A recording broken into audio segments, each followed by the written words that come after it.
welcoming Zach Calden.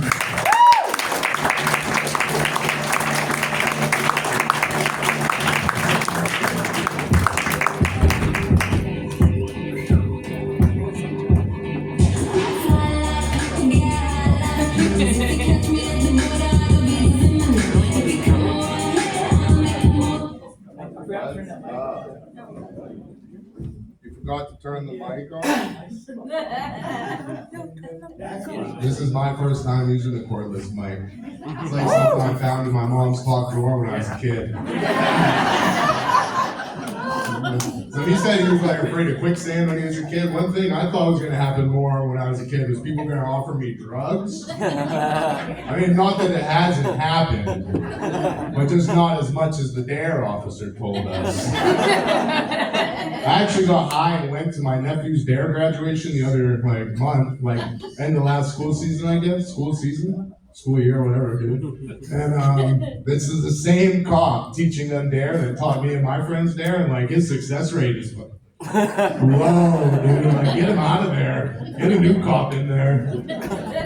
But yeah, my name is Zach, spelled Z-A-C, which is also my initials, so I take that pretty seriously. Never really met anyone else with that phenomenon except one girl, and her name was Sam. Her last name started with an M, middle name was A, so her initials spelled Sam. So I was like, will you marry me? And she's like, absolutely not. I just met you, dude. And I never saw her again. I also met this dog one time who was owned by a guy, weirdly enough, named Rubberneck. And the dog's name was Diogi. And I was like, Diogi? That sounds like some kind of Middle Eastern wind instrument that you blow into,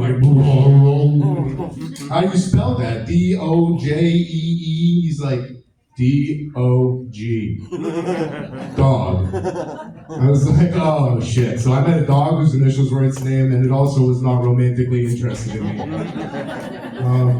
As Papa Steve said, I did live in Colorado for a few years. Went out there snowboarding and party time. Worked through the pandemic at a ski resort, so we had to do mask patrol at a mountain in the middle of nowhere. And people were skiing up to the lift with nobody around, and we got to be like, hey, put your mask up. Come on, dude.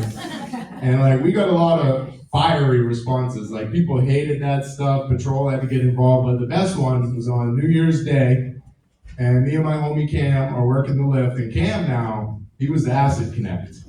So we were pretty feeling all right. And then this guy comes to the lift line, and Cam says, excuse me, sir, you got to put your mask up.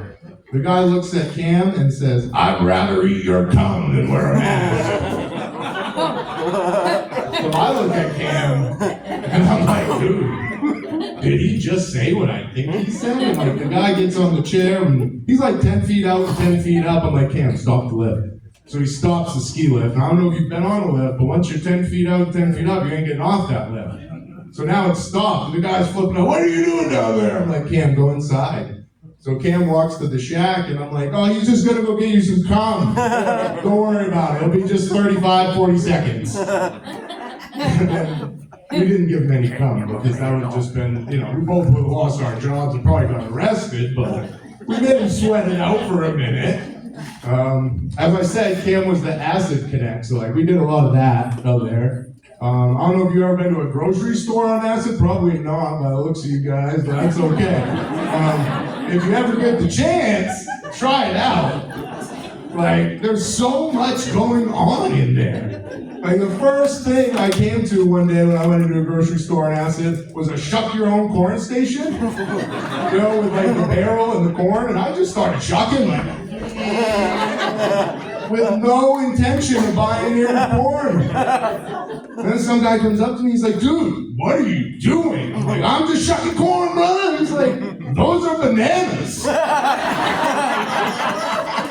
I'm out here just making the grocery store look like Rainbow Road on Mario Kart. Then I walk over to the Brussels sprouts, and I wonder, how many can you fit in one of these bags? And then I pick one up, and I'm like, holy shit, they're little cabbages. So I filled up a bag and put it on the scale, and I don't know how much, because once that arm started moving, it was just going. And I go over to the meat section, and I'm trying to talk to a leg of lamb. I don't know where the rest of the lamb was, but I was trying to figure that out. And I see Dog the Bounty Hunter walk by. And I'm like, yo, you're Dog the Bounty Hunter. And he like pulls his mask up and he goes, shut up. And he keeps moving. So I'm tripping on acid. I'm like, you know, there's a lot of people in the world wearing fingerless gloves, with long blonde hair, with feathers and roach clips in their hair, sunglasses inside. That couldn't have been him. So then I go to self-checkout, and here he comes again. And I'm pretty sure we locked eyes, but the sunglasses blocked his eyes out. And he says, well, I guess you want a picture then. So I'm like, holy, Dog wants a picture with me. I'm like, hell yeah, brother. He's like, don't cuss, I'm a Christian. So I'm like, all right. He's like, son, you want anything besides alcohol? You know, I'm a Christian. And I'm like, Dog, I'm on 3 hits of acid. And he growled at me. He didn't have the camera crew, so he couldn't like take me in or anything. But I'm pretty sure he was gonna. So that's why I moved back from Colorado. Dog was after me, I think. But speaking of grocery stores, I used to work at one. And once this lady come in, you know, you guys have like a Hope Association around here? Like an association that helps people with disabilities and stuff? No? Well, anyway, they have people that have disabilities, and she comes in all in a tough, and she's like, can you help this guy shop? I have other stuff to do. And I'm like, I'm pretty sure that's your job, lady, but yeah, I got you. Like, I want to work this register anyway. She's like, he's blind. I'm like, oh, shit. Like, how hard can it be? You know, he knew what he wanted for, like, canned goods and, like, chips and stuff like that, but then he told me he wanted a pepperoni stick.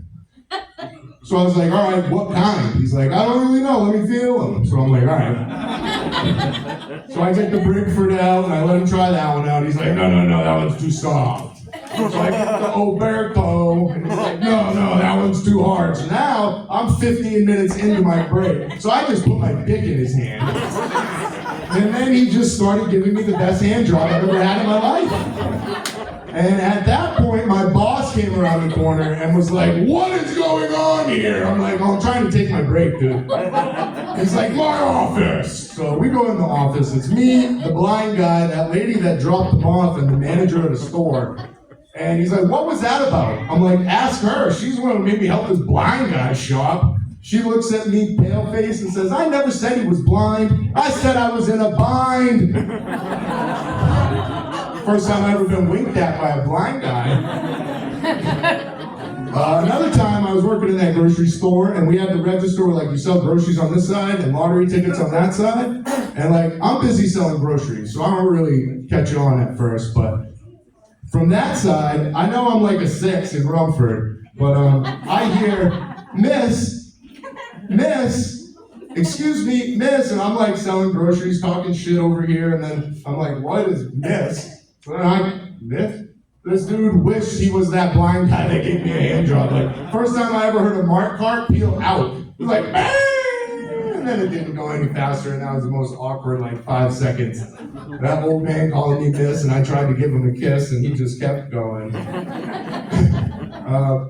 So I think blind people are probably really good at Morse code, because like the beeps and the bumps are all kind of the same shit, whereas the deafs haven't heard any of that.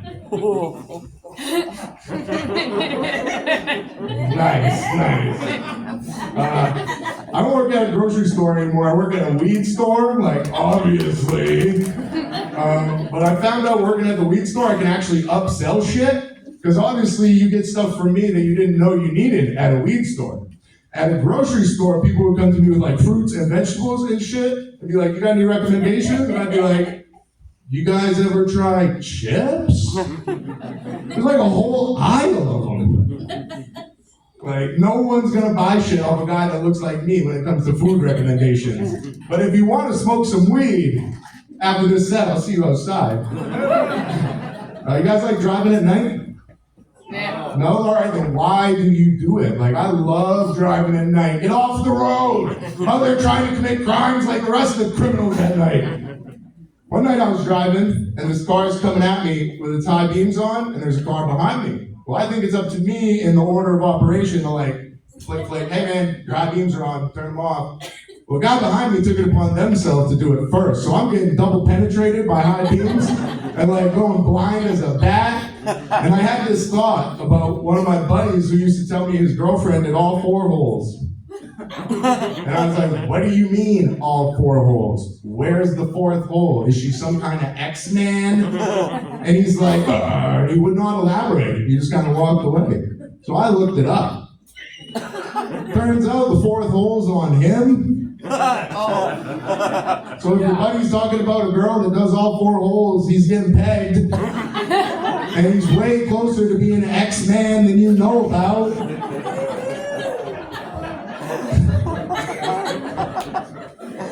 You guys ever go through Easy Pass at night without having Easy Pass? Shit made me paranoid more than the second time I tried crack. Just driving through Easy Pass without having Easy Pass, and then my email went off, and I'm like, they know! I don't know who they were, but someone. But I make it all the way home, I hit another Easy Pass on the way just to be safe. And then I asked my friends, I'm like, yo, what happens if you go through Easy Pass without having Easy Pass? And they're like, don't worry, dude, they'll just send you a bill. I'm like, word, I can handle a bill. So I wait like a week, no bill. I wait like a month, no bill. Turns out if your car's not registered, they ain't gonna send you anything. So the next time you need to make that trip up to where are we right now? Anywhere, I guess. Just fucking send it through Easy Pass when your car's unregistered. My mom, that dumb idiot, drove through Easy Pass with her car registered. I'm like, must not have heard this joke. So when I was little, I always used to wonder, I always wanted to try ends meet, but no one I knew how to make it. So then I went to my parents, one of my parents' friends' houses, and I asked them, I'm like, hey, you think you guys can make ends meet for dinner? And I'm pretty sure that's what started the divorce. And they're like, no, we cannot make ends meet, get out! So Steve says not to be political, but I'm not political really. There's messed up shit happening in the world, it's not cool, whatever. But one messed up thing that I want to get to is not long ago, J.D. Vance went over to the Vatican and took out the Pope. This chemical warfare killed him. I think it was an inside job. It's the new 9/11, before Charlie Kirk it was anyway, but now it's J.D. Vance killing the Pope is the new 9/11. And you know who sent him to do it? Kanye West. Because the same week that J.D. Vance killed the Pope, Kanye West admitted to sucking his cousin's dick when he was a teenager. That's just a sign from him to the Catholic Church. Hey, I'm one of you. Let me be Pope. And I gotta tell you, when they released that Black Smoke, I thought he got it. Well, that ain't how that works. I should know that. I went to Catholic school when I was a kid. Anybody else? Woo! Yeah, that's nothing to be that proud of. Look how we all turned out. But you guys have to do Stations of the Cross? Mm-hmm. You know what that is? Well, if you don't, so when they lock you in a dark church and take you around and show you all these pictures of how Jesus was tortured and killed, you're probably about first or second grade age.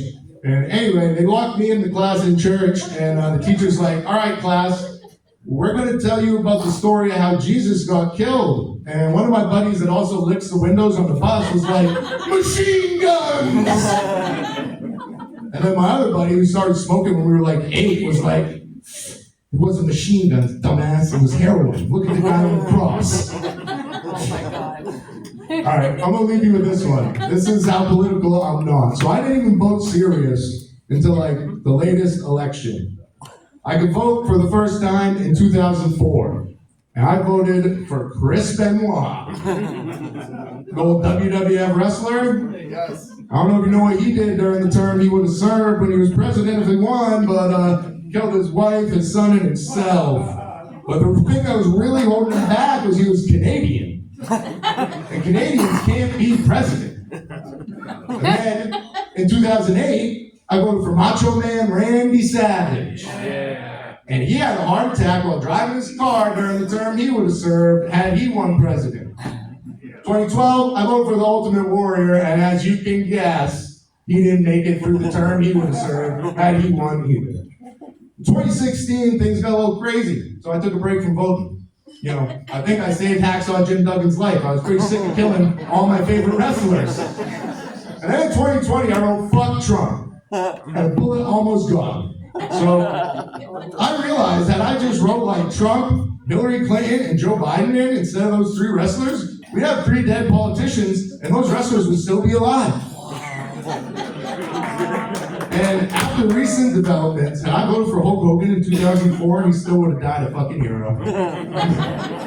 Thank you guys. I'm Zach Calvin.